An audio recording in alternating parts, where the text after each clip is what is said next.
岁月、环境、规则 ，LPL 在不断改变。6年中，有许多人问我，你为什么还在坚持？这局游戏对你究竟意味着什么？全军出击！我见过最美的风景，也听过最热烈的欢呼。为了所有这些，我愿意付出一切。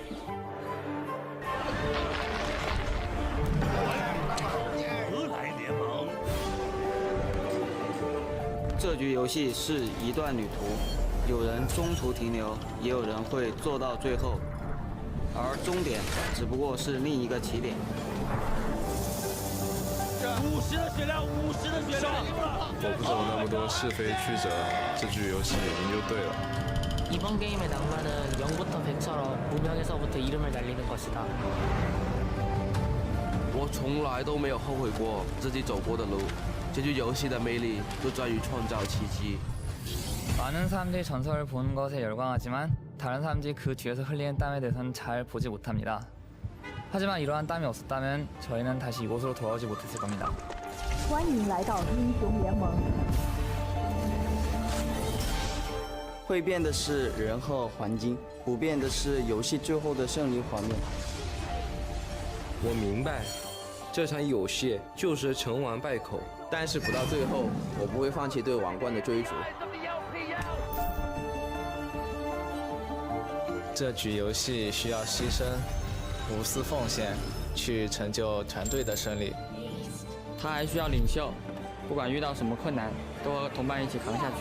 是我最喜欢的玩具。 LPL 需要年轻的力量，是时候让我们来接管比赛了。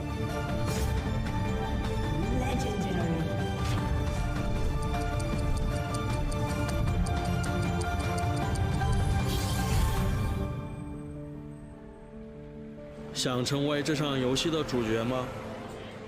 打败我吧！我们的时代还远没有结束。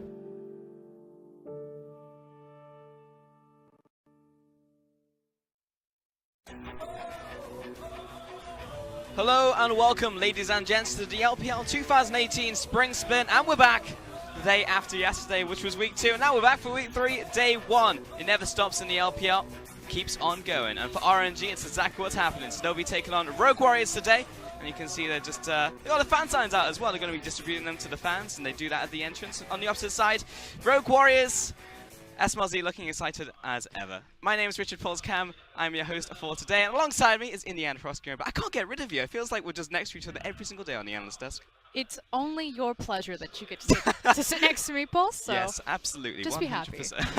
I will be happy, Frost.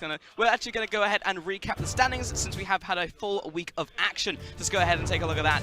BLG is still at the top, but alongside them now, Snake and EDG are joining them. Yeah, no mistakes right here. You can see that our top 3 teams, RNG, EDG, and W, are currently struggling up the standings. EDG did just win their last series that we saw them in, but RNG and WE both on struggle sheet. RNG falling to JD, who are currently sitting on top of the Eastern Conference. Yeah, alongside them though, IG nipping at the heels alongside Sunin and RNG, who we'll see in our first game of today. Yeah, and then quick reminder, all the teams that are grayed out, only the top 4 make it into playoffs. So if you're not in that top 4, you're not going to playoffs. Yep. Simple as that. Now, we have a lot of games coming your way on our first day of week 3, so let's go ahead and take a look at them. We'll be starting the day, as we said, with Rogue Warriors versus RNG. And RNG, I want to say this is usually like an RNG favored matchup, but they're 2-2 right now alongside Rogue Warriors. Yeah, it should be much closer than teams expect. Again, it's kind of, can RNG get back on the bike and get back into form? But today is actually super exciting. Unfortunately, not a lot of Western fans will be familiar with a lot of these teams. You know, it's not the big names outside of RNG, but JD versus Suning are actually battling for first in their conference, and Rogue Warriors and RNG are currently tied up in the standings. So again, trying to reach back for relevance. Yeah, it's news to some, but pretty much every team is able to beat every team in this league right now, and it's not just because the top teams are slumping, everyone's just playing really well. And it's also a huge injection of so many talented rookies. We're going to see Yagao and Knight both performing the mid laners for JD and Suning respectively, and if you don't know them, you should learn those names because they're pretty big deals. Now, it's actually worth investigating why this is going so well for the LPL, and I feel like it has to do something with the patch, something with the meta, because when you look at the game times, it's like, hang on, our games are ending very quickly compared to the world average. Yeah, real talk, I keep seeing all of this like disgruntledness about the patch. Oh, this patch sucks. The meta is so boring. This is so awful. You guys aren't watching the right league then. You can see below on your screen the average LPL game time versus the world average, and we are 7 minutes faster than them. So I kind of chalk it up to a couple of different ideas, and it's 3 different tools. Yes, this is the inspiration meta, but if you give more gold to our supports via the Relic Shield siphons, if you allow our players to play Kog'Maw in Vayne because they've got the overheal protection, and then if you give us the ability to dive towers with Stopwatch, suddenly you get these crazy, exciting, very creative, fast-paced, bloody games. Yeah, and there's like so many tools right now that people are like, oh, you can be so defensive, you can't dive anyone because they have Stopwatch. It's like, no, you can use your Stopwatch to be offensive and just murder them, and that's exactly what we're seeing. So when people are running 7 inspiration trees, that's actually a good thing, allowing the LPL to thrive. And you'll get a perfect example of that today because Suning is playing later on, and currently they are the bloodiest team in the world right now. If you haven't seen it on Reddit, it was a top play where they were diving with 6 or 7 stopwatches that went off in the initial play, and they've done that multiple times. So definitely check out how Suning are creatively using the inspiration patch to get around the map. Yeah, Clement was telling me someone dies every 76 seconds in the Suning game, so to keep your stopwatches Came to the right day. Because yeah, everyone's just going to keep dying continuously in that matchup. But let's go ahead and start talking about our first matchup of today, which is Rogue Warriors versus RNG. Now, usually, as we were saying before, this is an RNG favored matchup, but they have been dropping games specifically to JD, who we'll see later in the day. Yeah, and I do want to echo what JD said when we have them in the interview afterwards, and they just said we played better on the day. And I do agree with that even though RNG fell down to JD Gaming, not to take anything away from them, I still feel that RNG are the better team. Now, right now, the context is, what is their roster? Who is starting for them? Because they've got 2 top laners, 2 junglers, 3 ADCs, like, it just goes on, and we haven't seen head or tails of Uzi. Probably won't see him until after Chinese New Year. That's my suspicion, but it's kind of what form of RNG you're going to get in, and when do we start holding them accountable of having the name Royal Never Give Up? Yeah, and to be honest, it does happen every year. It's just like Royal Never Give Up will look like they're slumping before Chinese New Year, and then they'll just literally just win every single series afterwards, so there's less concern on that front. However, for Rogue Warriors, they were very much touted by the Chinese community as a super team. And I don't see a super team. That's not what I've seen so far. We've seen some very good players like Flawless on his Lee Sin, for example. He's been extremely strong in the champion, but I haven't seen the team come together yet. And the thing is while we do get great individual performances like Flawless on his Lee Sin, RW's strength won't really come together until the synergy is there. These aren't players that you look at them and like mechanically they're the best player in the league, even though we are going to show you some of the incredible plays that they are capable of. But this is Doinby, this is SMLZ. They're good players, but they're not going to brute force through someone. RW need to rely on their synergy and their brains over brawn if they want to take down the LPL, and that takes more time than all of these great injections of new blood, new talent that are just mechanically top tier. And that said, you give this guy Lee Sin, he will remind everyone that he is a Lee Sin one-trick, and he'll flex on you. He will, and pretty much if you give specific champions to any player, like a Kog'Maw to SMLZ, for example, or you give Doinby his picks, then they will style on you in lane, but it's just like, how does a team come together, right? And it's a very interesting discussion when you think about what makes an actual good player, because you look at Doinby and everyone's like, oh, he's just been on bad teams, but then he joins a team of all good players, and it's still not working out. At some point, if it smells bad everywhere, you have to check your own shoe.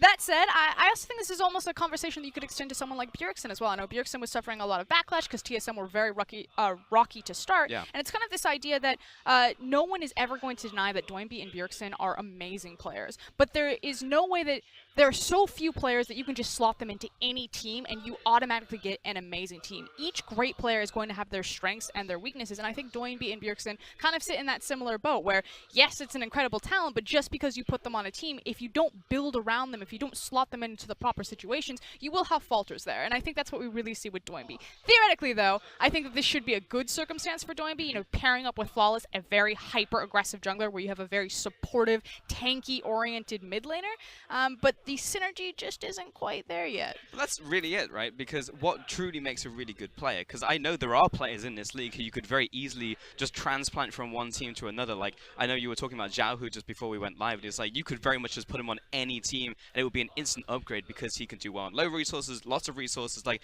any situation you put him in. Right, exactly. Exactly, and that's the thing, and not every player has the ability to be Faker and play any champion and play, you know, low resource, high resource, anything like that. So Zhao Hu does come to mind, but the other big one is Uzi. I couldn't put Uzi. I mean, we've actually played that experiment. We created a super team with OMG in 2015. We put Uzi on it, and guess what? OMG almost got relegated. Like, it was a complete disaster. So even though no one would ever argue that Uzi isn't one of the greatest ADCs to play the game, you still need to build a team around him. Yeah, and what really does make a good player, we're going to take a look at our best of the week as well. We can see what some of our best players have been performing so far. And you can see Flandre, I mean, it's no real surprise, but it's a bit of a surprise to see pretty much the entirety of this Snake roster.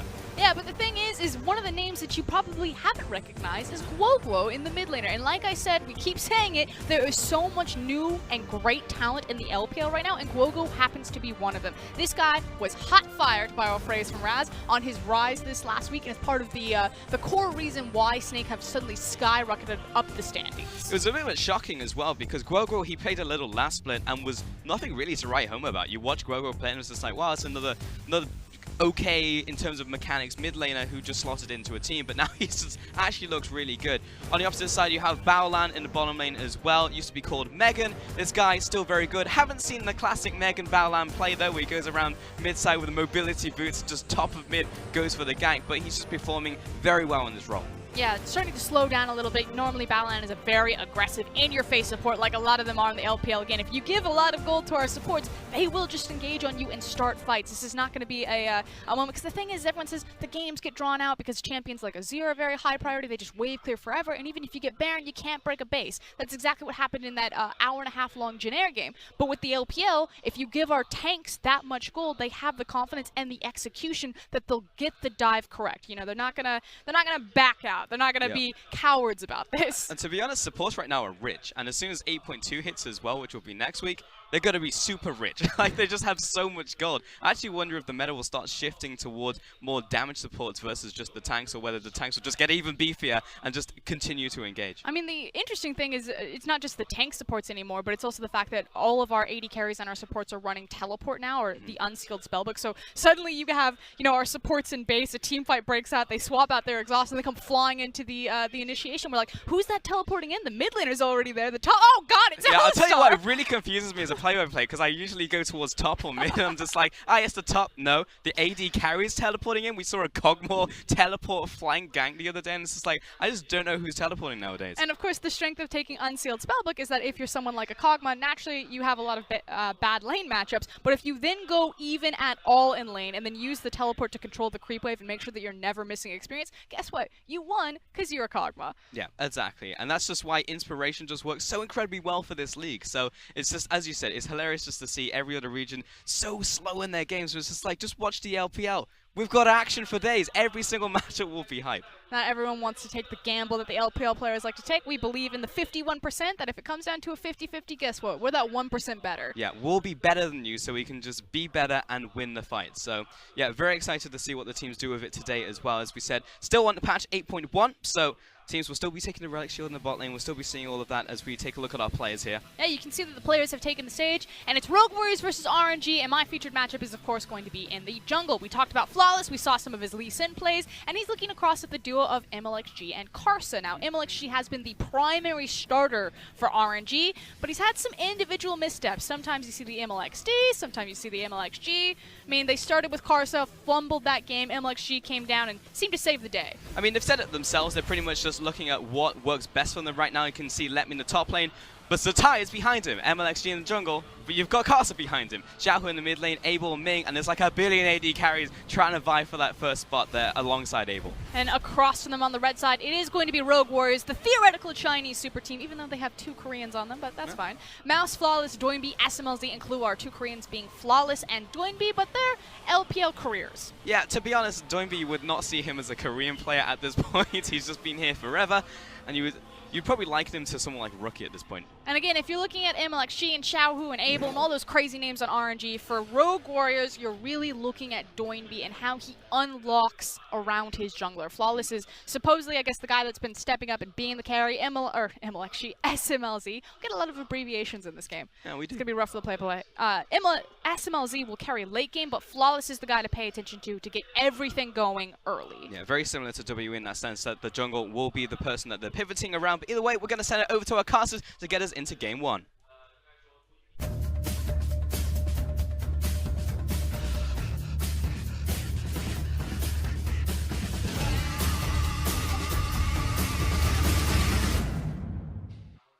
Thank you very much, Pulse and Frosco. And I'm Fish. Joining me is Rusty. We're about to get into game number 1 of week 3, day 1 of the LPL. And Rusty, this is going to be an exciting matchup. Rogue Warriors are going up against RNG. Yeah, I mean, both teams are currently tied at 2-2 on the standings, and both teams recently have lost to LGD. And I know that's a weird place to start it off, but we've seen some inconsistencies from the rosters. We've also seen some strengths. However, most recently, it has been those inconsistencies, has been those defeats. And that's what makes this matchup super exciting, because we know they both have the potential to be great, but we haven't seen that greatness really come about just yet. And it's RNG, a semi-finalist from Worlds. They are a great team. They're just not really going at 100 yet. They certainly are not. LGD were able to pick up 2 victories over RNG, as well as Rogue Warriors, as Rusty mentioned. And we won't be seeing LGD play today, but that's an important note, because they did not look strong coming into the split.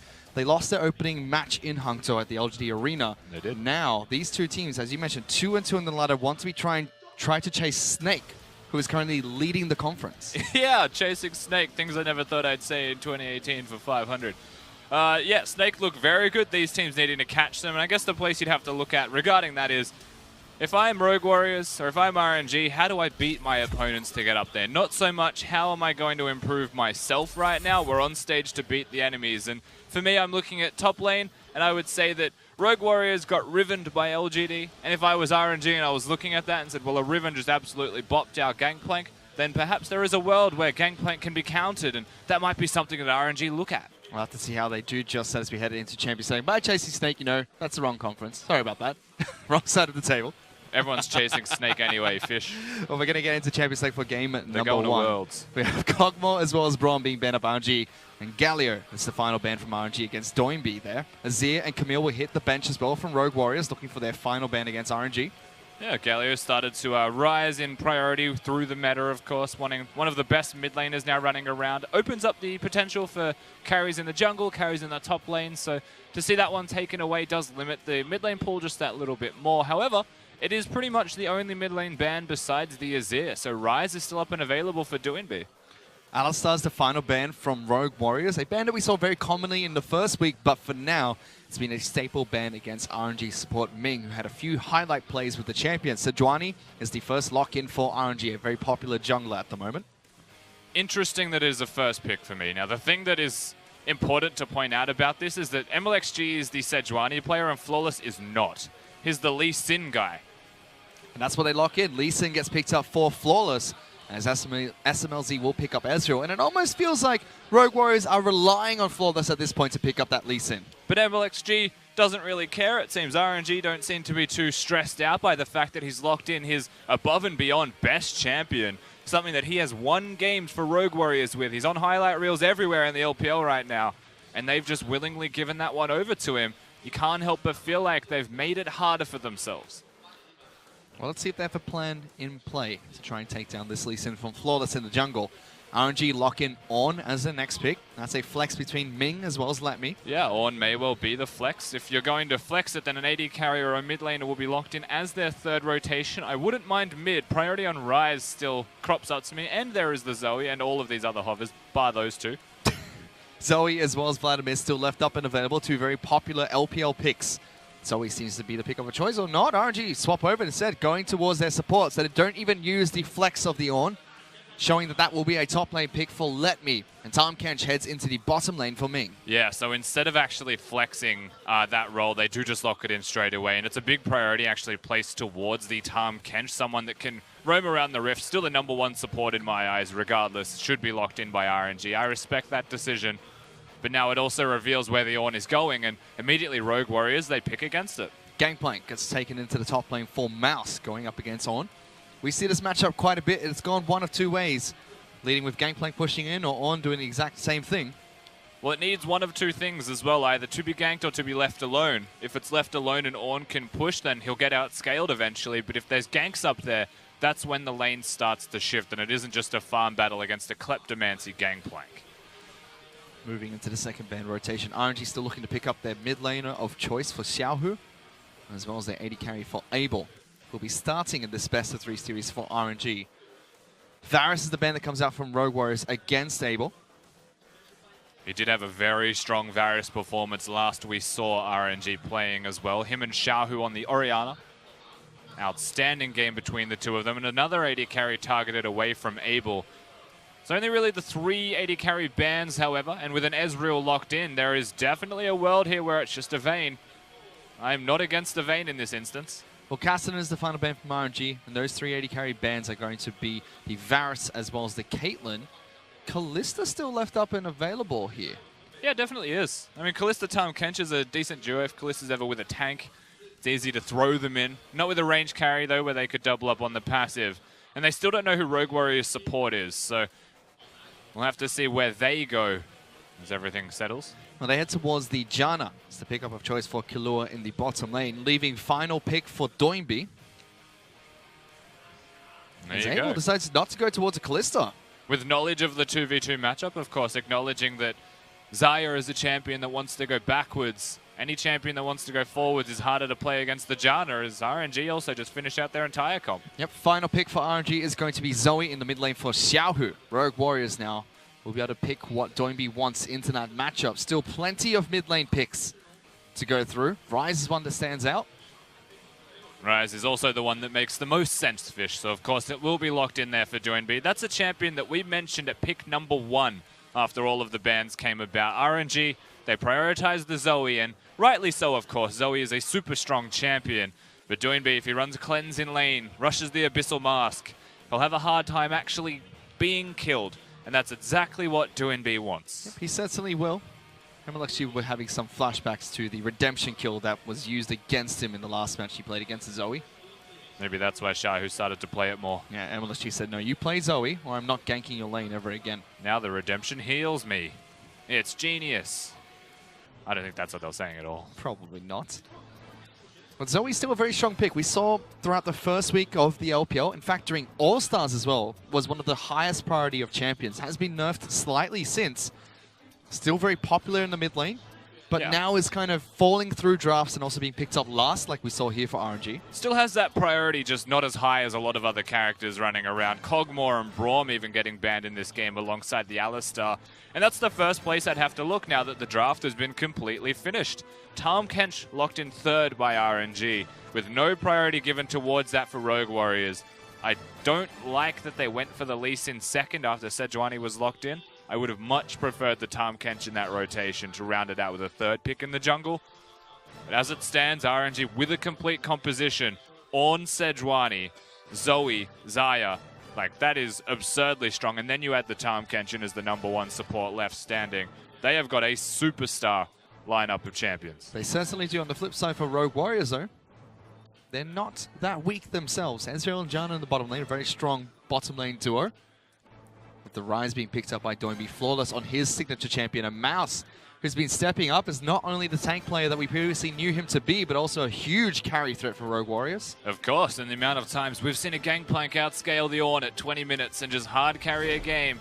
Out of control, honestly, running around in the LPL. Flawless on his signature champion, can win the entire game by himself. So there is a very real-world possibility where Rogue Warriors can take it to RNG, even against their S-tier composition. We'll have to see how they're going to be able to do just that.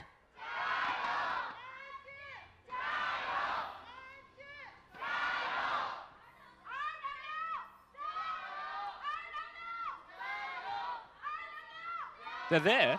I'm not happy. I gave them the time, the space, you know, waited. Well, they changed when they did it.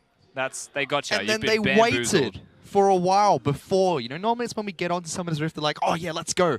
Who gets the first one? And then today they're like, you know, we're just going to wait until Fish starts talking and then we do it.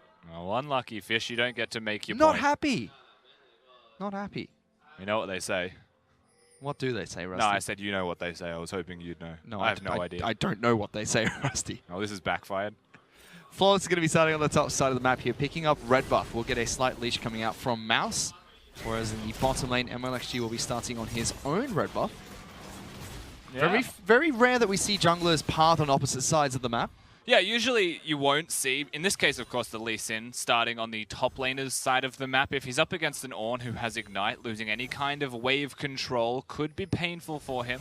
It's not going to mean a great deal, but what we look at is actually just the junglers from there as the end result. There's also occasionally possibilities that Lee Sin will gank top lane against the Ornn to actually start off the gangplank on the right foot. It's cheeky, but it's definitely a possibility. That'd never be Vision. But RNG were meant to be clued into that fact, and instead they haven't even warded. So whilst that was possible, Flawless is not going to go that direction. He's just going to commit to a full clear and maybe look towards the bottom lane Scuttle Crab. Xiaohu in the mid lane here, throwing a ward down in the middle of the lane. That was pinged out by Doinby, so must be expected to be shoved in by this Ryze. Ryze is one of the champions we've seen used against gangplanks to try and get those early dives going with an aggressive jungler. This time around, Rogue Warriors have it on their side to protect the gangplank almost. Yeah, certainly do. Ryze also very much capable of going towards top lane or bringing Lee Sin to the top lane as well. Could also go bottom, and there's plenty of opportunities to utilize that Ryze when Doinby's on it, trying to help his jungler at every possible moment and avenue. And it's something that he will often do. Oh, that almost reset. Hello. Flawless, able to not only take down the blue buff, but also move over towards Scuttle Crab. Gets spotted out by a ward. But we'll be able to take that one down. Sejuani trying to avoid all the wards inside of Flawless's jungle. He did get the counter jungling going onto the Krugs. And interestingly, Doinby started with Cleanse and Champion Select for the Zoe, but he switched to heal at the last second. And I think that was either acknowledgement or expectations that Xiaohu himself would have the Cleanse to have a little bit less kill pressure. There's no Ignite on the Zoe in mid lane. As junglers duke it out. Flawless going to be able to dodge out from the chains. And we'll be fine. Just gets a couple of Raptors for his troubles. You know, the first and foremost thing that you have to always look towards when junglers find each other is where is the mid laner? The Xiaohu picks up teleport and just wants to show everybody what teleport does. I feel like he was trying to deny Doinby's last hit. He there. was, yeah. Oh no. That is actually disgusting. You know, I've seen everything now, I think, for Zoe. Surely there is nothing else that a Zoe could do that would surprise you. We've seen redemption snipes. We've seen the craziest things happen. Well, we haven't seen this too much in the LPL, but we've played games together, Rusty, where we've seen triple redemptions in the bottom lane at 4 minutes into the match. Yes, we certainly have. And I aim to never see that again. Well, hopefully not. But in the mid lane, Zoe's doing just fine, pushing in Doinby quite effectively. Top side of the map, you can see that Ornn is starting to push in against Mouse. You'd expect that early into the match, and slowly Mouse would be able to scale up. But he's been left to his own devices on the top side of the map, farming as much as he'd like. Yeah, it's not one of those matchups where you have an exceptionally bad time as the gangplank. You should get pushed in often. Also, fun fact, Xiaohu just used Dematerializer on the minion that was being teleported to. The minion dies. So now we know what happens in that interaction. Doesn't cancel the teleport, though. No, it doesn't cancel the teleport, but it helps with your recall timing. You don't awkwardly stay around and lose a trade and then have them cancel your recall 16 times like every other time it happens. Just because of one minion, as one minion can actually make the difference when you're looking at wave control in the middle lane. I think that's actually kind of cute. Fair play coming up from Zoe in the mid lane. We see 3 unsealed spellbooks being picked up by RNG as well. For the side of Rogue Warriors, just Doinby picking up that Keystone. It has become a lot more popular. Yes, we saw the likes of Zoe, the likes of Ornns pick it up very early into Season 8. But now we see a lot more AD carries like Abel trying to use these Keystone Mastery as well. Yeah, more often than not, they have to be a hyper carry in the AD carry position, though, to justify going towards it. If Ashe was running around on the Rift, there is a very low chance compared to something like the Vayne, the Kog'Maw, and the Xayah that you've seen that have it. Ezreal also, as an edge case, will always have Kleptomancy, so you probably will not see that on him just yet. We're still on patch 8.1, so Relic Shields in the bottom lane.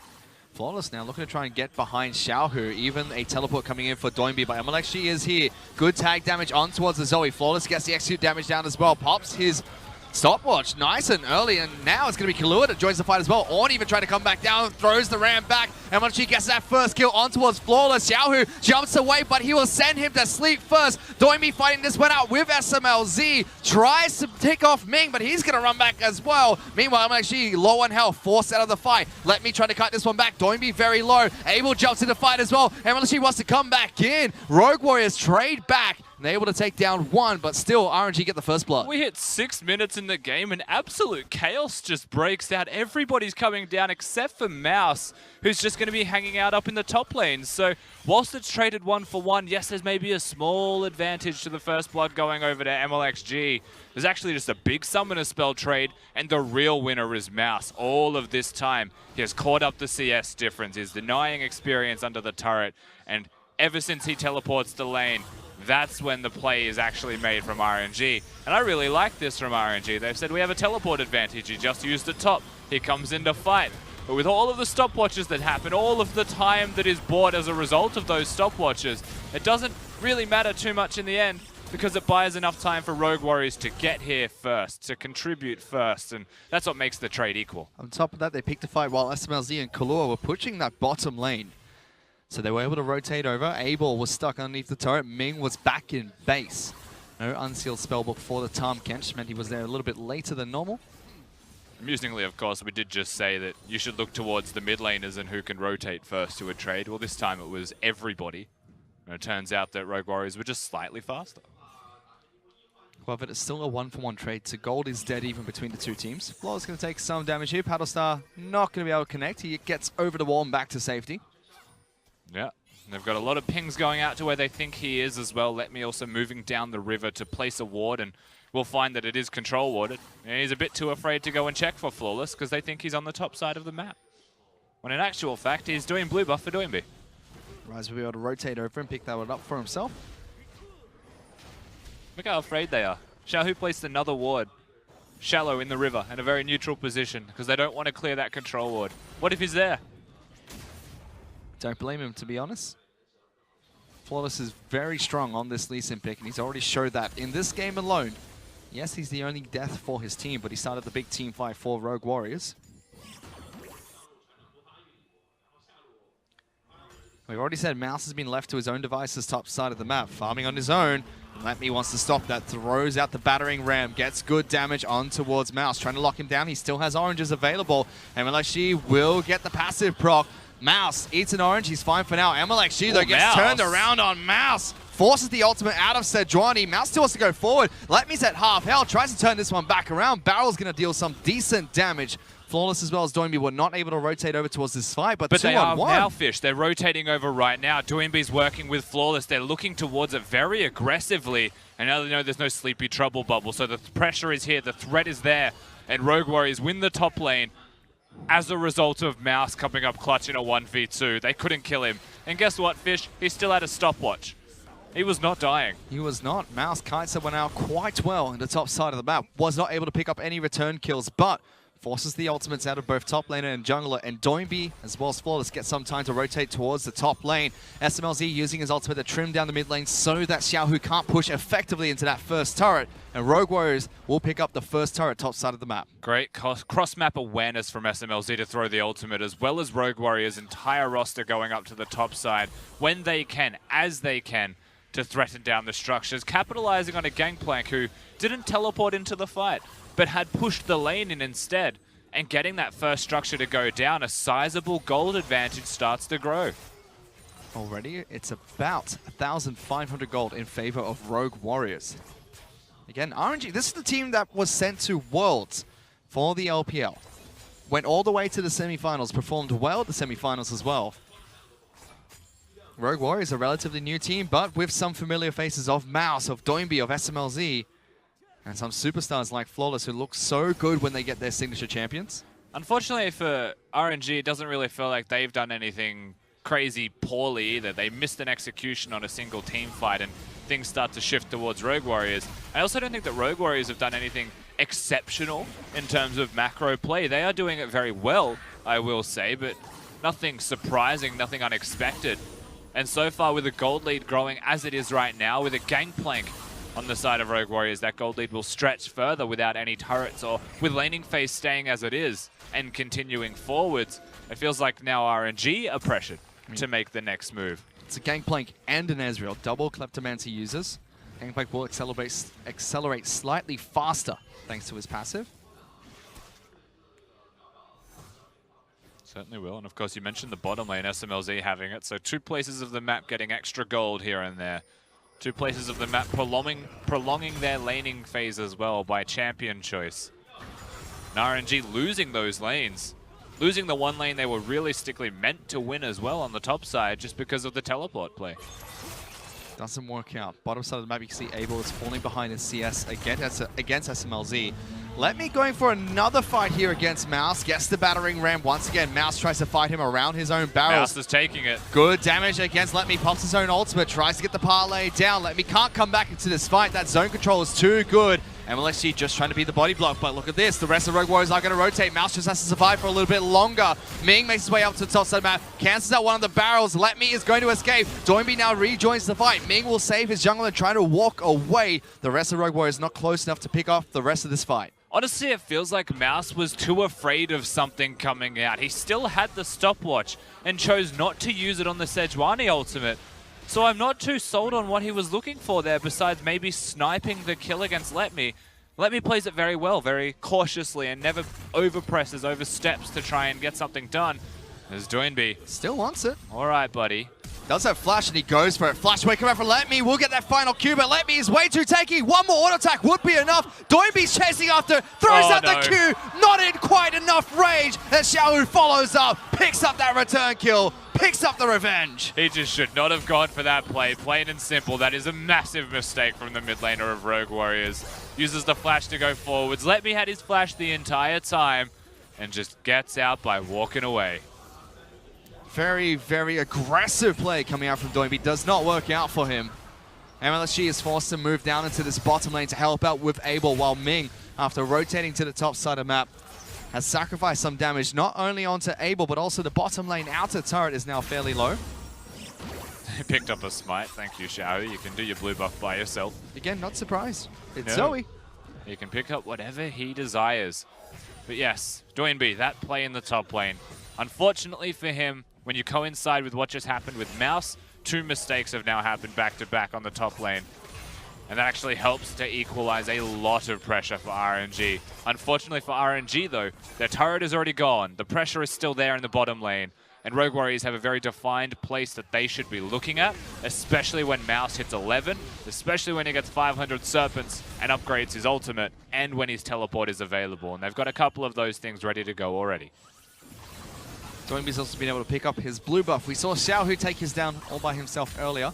Paddlestar dealing enough damage now to clear out the back line of minions. Doinby is able to wave clear quite effectively and still just trying to stay away from all the poke that Zoe can dish out. If Zoe ever gets too close, the Ryze will chunk her out to about half health. Of course, a super fragile champion, but Xiaohu expertly playing at a medium range just outside of Ryze's engage. Now the pressure's actually shifted directions. You saw the move last wave. Doinby rotated to the bottom side of the map. Well, now the pressure is there for the Mountain Drake, but also for the bottom lane outer turret, which they could very easily look at. Rogue Warriors pull 4 members down into this bottom lane. RNG have 3 here. Zoe is on her way. Rogue Warriors just slowly chipping away at this turret. They're not going to be able to take it down through brute force alone, but the poke is coming out for the rest of their members. Seizing good position control over that dragon if they ever try to move towards the objective. Oh, Let Me wants it again. Goes for the one-on-one this time. No one else from RNG's on the top side of the map. Let Me gets good damage onto Mouse. He pops a pot that he got from Kleptomancy. Gets a good amount of health back. And here comes Doinby teleporting into the top lane. Looking to try and get behind Let Me. Mouse trying to bait it out with his low hit points. But Ryze is already here. There's nothing that Let Me can really do. Mouse eats an orange, and here's K. RNG get a pick on the top side of the map. Let Me acknowledges that he is dead, but RNG is a full team. Also acknowledge that there's now no teleport to come down and assist. There is a Gangplank ultimate if they really wanted to, but they choose not to fight. They're not in the area.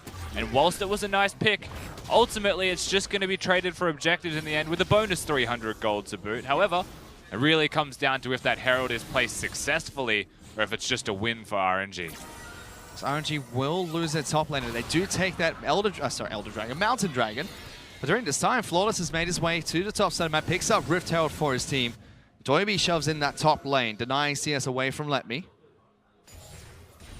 Doinby being 2-1-0 is actually a very bad omen for the side of RNG. Simply because when he plays Ryze, he builds tanky. If you don't know Doinby, he's probably going to have a Righteous Glory at some stage in this game. Well, he's already started with the Abyssal Mask. Flawless going to use Rift Herald to get into this mid lane, get good damage in the mid lane out of turret. MLXG and Xiaohu are here, so they will be able to defend, but that's good chip damage on one of the most important turrets in the game. And too hesitant to commit to anything. They just summon the Herald and they try and chip it down at the turret. They weren't actually willing to step up and hit the turret at all. And when you look at the minimap, the vision for Rogue Warriors, it's definitely there. They would have seen anybody coming from a neutral area. They just needed to respect behind the turret. I think that's what they were most afraid of. A Tahm Kench ultimate even for a counter engage is something that needs to be considered. I respect that they don't go up and make the play. It felt like they could. We're checking with the bottom lane again. SMLZ has his 2 items. Manamune as well as Iceborne Gauntlet complete. Even the Ionian Boots of Lucidity have been picked up for SMLZ. Just the Essence Reaver for Abel is available. Yeah, he's actually very, very big. SMLZ is a unit right now running around, and that commands respect. You can see Flawless already on the bottom side of the map. Killua coming back just after a recall. If ever there was a time to make a play in the bottom lane, utilize Mouse's ultimate and his teleport. It'd be pretty soon. All summoner spells are up for the RNG bottom lane duo. Abel has swapped out his heal for a ghost. So he has 2 escape summoner spells. He's gone a ghost when he's against a rise. I think he's super reliant on Tahm Kench then. Xiaohu also has teleport currently, so if you want to counter gank something. He's going to make his way down towards the bottom side of the map here. Sleepy Trouble Bubble does not connect onto Flawless or to Killua. Need that blind. Flawless places a control ward in the Dragon Pit saying, "Where did you see me?" The answer was nowhere. So now he's wasted a control ward. Small victories. The worst part about it is Xiaohu has absolutely no idea he got that small victory. There's so much ward control for Rogue Warriors on the bottom side of the map. It feels like the calm before the stormfish. To take the plunge and make the play. RNG spots out that this blue buff is being taken away by Doinby as well as Flawless. Picked up by Flawless. That's Zoe okay. tried to jump over. They can always go back to their blue buff anyway. They should be able to clear the mid wave, walk straight over to it after Flawless does his red. So they just take a blue away from Xiaohu, and that does hurt the mid laner of RNG quite a lot. He's no longer got the teleport, and he doesn't have a lot of mana. So if you're Rogue Warriors, very much able to do something right now. If it's pushing deep vision, then it's pushing deep vision. But control is theirs for just a little bit of time as MLXG is looking for the bottom lane gank. And he's charging straight into that bottom lane, looking to try and buff up Ming as well as able to go for it, but jumps in, realizes it's not going to happen, and will back away. Yeah, chooses not to take the plunge there. MLXG on the Sejuani, he was behind the Ezreal. They may have been able to get a flash or something of the likes out of SMLZ. They choose not to do anything. There's a lot of hesitance seen here from both of these teams to make a big play. But for Rogue Warriors, they're scaling up quite nicely. As we mentioned, SMLZ has 2 of his items complete. In fact, Manamune's been upgraded to Mirror Mana, so completing all the stacks on his Tear of the Goddess. Top side of the map, Mouse has his Trinity Force complete and is looking for his Yomu's Ghostblade next. Already has both components available for that. He's actually heading back to base just as Doinby makes his way towards the bottom side of the map. He's ulting in. Looking to try and jump in. Teleport's coming in as well, but that's a flash as well as a heal from SMLZ to get away from Abel and Ming. You have to look at what cost as well. Xiaohu's going to put Doinby to bed for a little bit, but there was a teleport used by Mouse. And there was a teleport that is now gone on Let Me also. With a couple of other summoner spells traded respectively between the bottom lane. Now that place just becomes even hotter than it currently was. Though it's harder to bring extra members up there, it may receive more attention. So that play fizzles out, but Rogue Warriors still have a 2,000 gold lead over RNG, 21 minutes into the match. And as you mentioned, Rusty, it is the calm before the storm. We know that the average game times in the LPL are much lower than what we see internationally at the moment. Just have to wonder what secondary runes Xiaohu has gone towards. I can tell he's in Domination, as he has zombie wards. And what is the second one that he's got? A cheap shot for dealing extra damage to targets that he's put to sleep, or is it the healing rune as well? For every time you damage somebody, you get health back. You'd have to think it's cheap shot. Because that is the go-to after the zombie ward. I would say that the healing is underrated. I think it's very strong. We know that the zombie ward is very heavily prioritized, especially by players in the LCK. Oh yeah, Zombie Ward's just hectic. Like if you're getting domination at all, it's one of the two. Or one of the three if it's your primary tree. Flawless also one that leads in with Electric here. Probably has it as well. Speaking of Flawless, he helps out Rogue Warriors to start off this Cloud Dragon. Flawless has already picked up a Knight's Vow, uses that onto SMLZ, buffing him up even further. But RNG trying to push through the mid lane. They're going to be able to take down mid lane outer turret. Equalize the turrets 1-to-1. Still 1,000 gold behind Rogue Warriors, and Rogue Warriors can't do anything but watch as that turret falls. Yeah, we're seeing a little bit of class here from RNG, knowing they're behind and trying their hardest to not just stem the bleeding, but actually get advantages and trade as best they can in every scenario. So going for the Drake, it's a Cloud Drake. You know, Rogue Warriors, they'll get it, but they get a mid lane outer turret that's taken away from them as a response. That's a favorable trade for the side of RNG. They break mid lane outer. That opens the map up for everything that they could want. Meanwhile, Rogue Warriors, they are going to start implementing 1-3-1s and diversifying their playbook for strategy. But so far, RNG have been able to keep up with them, even though they started with a lead. Well, they've put Gangplank in the bottom lane for now. Doinby on Rise moves up towards the top side of the map. Already has that Abyssal's Mask as well as the Seraph Embrace complete. So fairly tanky on this Rise already.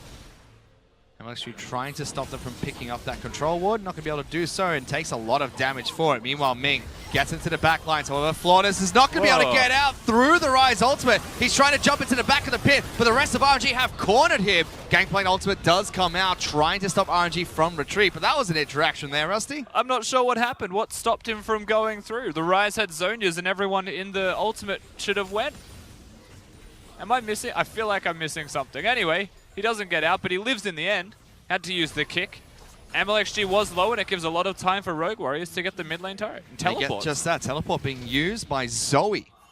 Trying to get behind Rogue Warriors, pushing for that mid lane outer turret. Doesn't get them anything. He actually, swapped out. Yeah, swapped Unsealed Spellbook to teleport, and whilst he doesn't get anything, he's going to push top lane and defend his blue buff, which is something that Xiaohu does want to secure. At least this one, after the last one was stolen away from him. Well, because RNG don't get a pick inside the Baron Pit, Rogue Warriors have extended their lead. They're now about 4,000 gold ahead of RNG. Starting to creep up just that little bit more. Adaptations as well. Doinby seems to have diversified from just the Righteous Glory. He wants to go straight into the Zonias. He has understood that the combo is there, and he should maintain having that combo.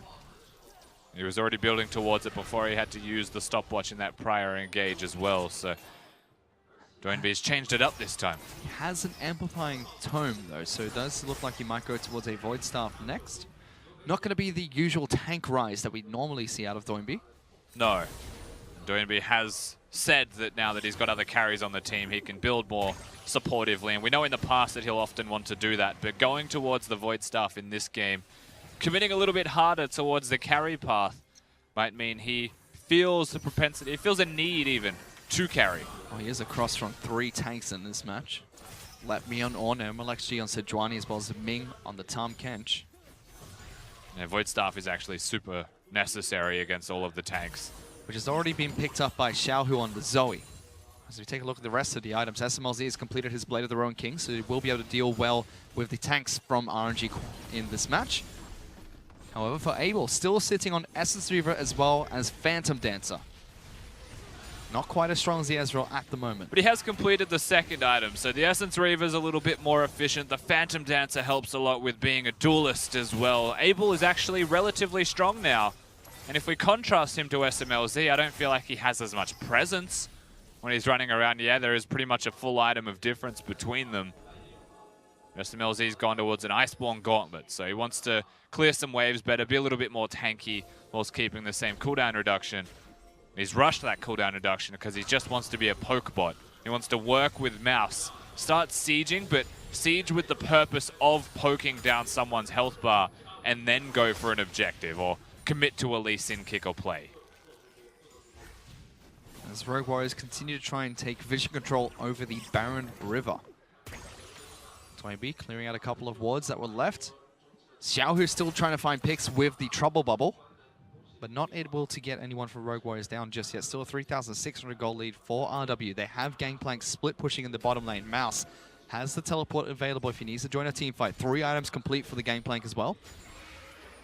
They're protecting Abel. At least, oh, actually. Amalek G forces the fight against Flawless. He'll jump back out. Doinby now the one that's in trouble. Pops the ultimate as well as the Zhonya's. Gets out of the sticky situation. Janna goes to sleep, but Zoe is still looking for good paddle stars. Xiaohu will miss that one with the jump. As Flawless again in trouble. Big ultimate coming out from Let Me. Will he get massive knockups? 3 of them. That's a flash forward coming out from Abel as well. Janna jumping into the team fight, trying to knock everyone back. Tornadoes coming out to disengage. Xiaohu flashing forward. Snipes off Killua. Puts Ezreal to sleep as well. And that paddle star from downtown picks up the double kill. Xiaohu, massive RNG, still pushing forwards, and the mid laner of the team just comes up clutch when they need it most. It looked like a massive overcommitment, and Mouse is going to try and defend here, and he will be able to, you'd expect, but they're still sieging. They don't care about him. They're tanking the turret. Ming just holds on to the aggro. Will be able to take down the inhibitor turret for RNG, swinging the gold lead back. They're still not ahead, but catching back up to Rogue Warriors. Yeah, so now they back away. They give the opportunity for just a Drake, it seems, to be secured by Rogue Warriors, and just an Ocean Drake at that, if they even choose to walk down there. We'll get to watch the team fight again. Flawless, out of position, gets caught. Doinby also has to use the Zhonya's ultimate very early on before he gets put to sleep. Now Xiaohu finds Killua, and he goes to sleep. It keeps happening. Xiaohu's finding target after target, and from here, you'd feel like maybe this is too much, even with the Ornn ultimate connecting onto everybody. Like, this is probably still a very difficult chase. But special mention once again, Doinby gets put to sleep by Xiaohu, and Abel comes up big with the ultimate. Even here, you feel like it's too much, but he one-hits the Janna, then comes back in a second time after putting someone else to sleep. One hits them. Beautiful play from Xiaohu. Once again, we saw this from them when they played against Jindong Gaming. Xiaohu picked up the Orianna, had a massive shockwave to save one of those 3 matches. Fortunately, they still lost. However, again in that team fight, just class performance out of him from on the Zoe. And Rogue Warriors, they're still ahead. They're still about 1,000 gold up against RNG. Yeah, I was just looking at that as well. I was wondering that. About 1,000 gold, and how much of that actually belongs to the Gangplank is always going to be the question. You have to imagine that he has a sizable advantage. 3.5 items completed for him compared to the 2.5, maybe 2 2/3, of course, for the Warmogs there.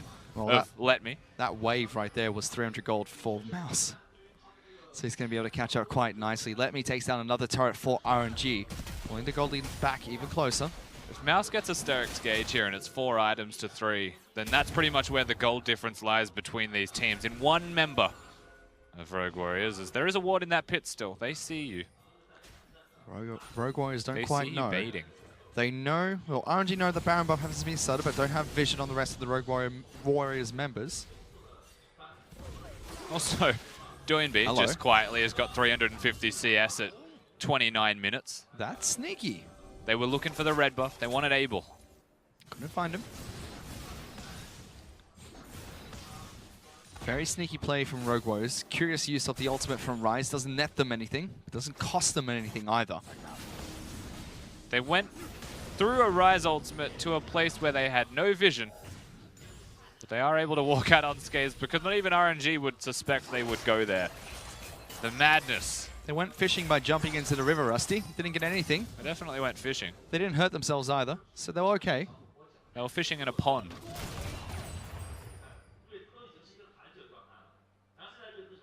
Now we just have to kind of see where this game will go. Because RNG, they are the veterans in the LPL. They're the ones that are used to these late game scenarios. Rogue Warriors have looked like a great team. They have a lot of very well-known names, but a relatively new team. But they are the ones with the scaling here. It's RNG trying to maintain calm. And Rogue Warriors are trying to add some chaos into the mix, add some extra forceful strategy about it. Lee Sin's gone through that phase now of being effectively useless. Because of course that was used for vision. Don't be fooled. What you're looking for now though is that one big kick from Flawless. If he can get to Zoe, if he could get to Abel, if he could actually operate on the fact that he is a Lee Sin god, and those kicks are always possible late game. Tahm Kench Gets behind Mouse, top side of map. RNG collapse. Good flash from Mouse. Tries to get him back away from it. Oranges keep him alive for a bit longer. Able trying to take him down. The final auto attack will do it. He flashes back in. Rogue Warriors are fairly low in the backlines of this. Let me take up the dash. But SMLZ almost falls there. The ramp comes out from Let Me. Snipes SMLZ. Splits the wickets right there. And Rogue Warriors lose 2. The Horde comes in. RNG straight away to the Baron buff. The opportunity's there. The jungler of Rogue Warriors is alive, but is in bed right now. The Baron is being smacked. Xiaohu is being a nuisance. Flawless is trying to find a way to jump into this pit when the Baron buff gets low. Xiaohu in trouble, takes a lot of damage from Doinby. Baron at 3,000 health. Janna goes to sleep. No damage to follow up to take her down. They're waiting to see if Flawless will commit to this. Paddle starts to commit closer. He stole it! Flawless steals the Baron right on the LPL's nose! Thief in the night flashes out safely as well, and everything that RNG did has been completely undone by one member of Rogue Warriors. Flawless comes in so clutch. And you take a look at again another team fight that goes well from RNG, but Rogue Warriors come out with a gold lead. It all starts off with Mouse being caught out of position. He does his absolute best to try and survive as well. Good little shield from Klur at the end, but the ultimate was out of range. So Janna's now wasted the ultimate. Abel locks them all down, and it's the Xiaohu party here. He comes in and just smacks SMLZ. The follow-up, just as the shield ends. Couldn't have timed it better. Field goal was good against SMLZ, but the highlight, the real highlight of that team fight was Flawless jumping in, stealing the Baron away from RNG. And despite the scoreboard being 7-2 in RNG's favor, Rogue Warriors have the gold lead and they have 2 minutes and 30 seconds of Baron buff to work with. And there was only so long that RNG could have done that as well, as the pressure's starting to mount more and more between these teams. Doinby's been able to lock down Abel, pops his ultimate very early to the fight, and Flawless kicks him back. Stopwatch used to keep him alive a bit longer, but How Long Ming jumps in to save him, but he sacrificed himself. Double Rise kill ulti for the Pirate. Rise ultimate in towards the jungle, chasing down Xiaohu. Doinby cleans it up. 3 kills to Rogue Warriors. And with 3 picks now and the Baron buff to boot on everybody alive of Rogue Warriors, they will run down the mid lane and try and take everything that they can. You're looking at not just one turret, you're looking at likely the inhibitor. And it's 40 seconds on Xiaohu. The closest member is Ming. 15 seconds till he's back up. A long time on Abel as well. Rogue Warriors will make short work of this inhibitor. Oh, they're still pushing forwards. They want this. Letme's going to try and defend the base. Throws out the on ultimate. Gets good damage. Knocks them up. And Letme now in trouble. Tries to run back. He falls. Rogue Warriors are onto the Nexus turrets. Ming is back up and alive. Killua popping the ultimate to keep them up. LSG charges back in. But Rogue Warriors, they're crashing onto the Nexus. Getting as much damage as they can. They take down RNG in game number 1. From a situation where RNG were starting to come back in the game, they were starting to forge themselves an advantage. Rogue Warriors steal a Baron, they win a team fight, and they steal the game away from RNG. That's got to sting. Game 1 in a best-of-3 series, and you lose like that. So quickly they lost. He's praying to MLX Jesus for good fortune in game number 2, I think. Oh, he has to, because how many Barons and Dragons have we seen stolen? And we just started week 3 of the LPL. There've just been that many so far in the LPL, Rusty. Unfortunately, the Smite did make such a big difference for map control. Giving over the Baron buff, maybe they could have held on and played slowly, but then they lost the fight as well. The fight probably wouldn't have happened if they had the Baron buff, yes, but they still chose to take that fight. They got caught out of position straight afterwards, and Rogue Warriors collapsed very quickly.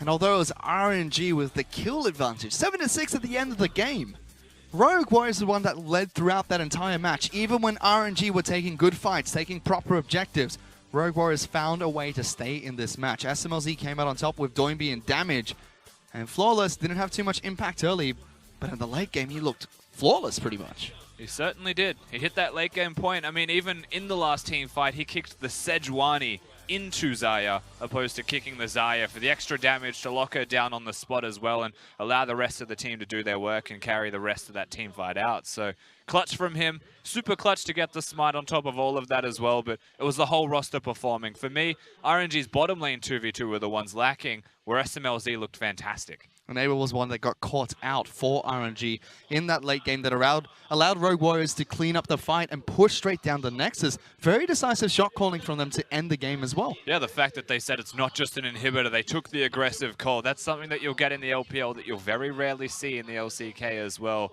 Acknowledgement of just how far they can push their luck. And Rogue Warriors pick up game number 1. Let's send it back to the desk to break it down. Thank you so much, Fish. And that was a bit of a weird one because nothing really happened for most of the game, and it was just like, fight, fight, the game's over, and it goes to Rogue Warriors. I think I was literally pinging it to my producer. I was like, what am I watching right now? Is this the NALCS? Like, what is this Resident Sleeper game? And then as soon as I said it, Shahu, like, must have heard me because he went into full gear. Yeah, luckily we were tied into their headsets, so they just got it into gear. But a lot of this started in Champion Select, so we're going to take a look at that one. And it was really interesting because we look at Jarvan, and Jarvan for the LPL is like catnip. Usually some jungler will go towards it and just gravitate towards it, but we have Flawless in this game. Yeah, and we also have MLXG, and while MLXG is also known as a Jarvan player, high priority on Sejuani. We've seen her all throughout the LPL, her ability to start fights, the fact that she can duel a lot of junglers in 1v1s, due to her passive and her 3 proc, especially if she does some creative things with runes like on press the attack, excuse me. But what I really want people to focus on is kind of the bluffs that RNG were trying to pull with Rogue Warriors by taking the Tahm Kench. So the order of the draft was Sejuani, and then Ezreal, Lee Sin, and then Ornn and Kench. And Zoe fell down all the way to last pick. You can see her right there. And it's like, that's pretty much them looking at Doinby and saying, do you actually play it? And if not, we grab the safety net of Tahm Kench. And what's also then interesting is that, yes, Ryze is a decent matchup into Zoe. He's tanky, he's hard to burst out. If he snares her and locks her down, she's squishy, he can pop her like a balloon. But it's also just a great medium from Doinby. This guy loves to play Karma, loves to play Lulu, very weird, kind of supportive, tanky picks. Yep. The Galio ban speaks a lot to him because that's a perfect champion for him. And I feel like Ryze really fits into that. And I think that while I agree with RNG's strategy of trying to call RW's bluffs on Doinby's kind of weird champion pool sometimes, unfortunately, Ryze is so perfect in the meta right now, and Ryze is also very perfect for Doinby. I mean, frankly, it looked like RNG from all of that had everything. Because when you look at the composition without in which order the draft came through, you're like, that's a good composition. That should win. Ornn wins in topside. Fantastic. GP into Ornn? That seems horrible. But then at the same time, Flawless exists, and he has his Lee Sin, and it was just like, we just go all in on Lee Sin, all in on Flawless, and hey, it paid off. Yeah, and a big issue also is that while Flawless was